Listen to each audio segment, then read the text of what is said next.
في موضوع بيتكلم فيه عن لاعب الفيحاء اللي كسر مورينو. طبعا جمهور الاتحاد زعل، من حقه يزعل، واحنا كلنا زعلنا انه كيف لاعب زي كذا يتكسر. حسينا انه الكوره ما تستاهل التدخل ذا، يعني كانت الكوره في نص الملعب وما في اي خطوره تدخل عليه من الخلف وتسبب له اصابه، فذا شيء زعلنا وزعل كثير من جمهور الاتحاد. لكن في شيء ملاحظه في تويتر انه الهوامير يقعدوا يهولوا الموضوع، شوفوا الحكم، شوفوا مدري ايه، حكم المباراه اليوم كان جدا ممتاز. يا اخي الحكم احيانا ما يشوف كوره خلاص عادي، زي لما حمدان الشمراني دخل على كريستيانو وقلنا هذه لعبه قتاليه.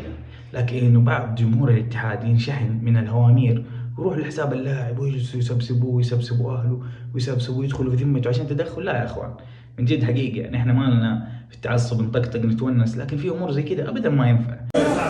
طيب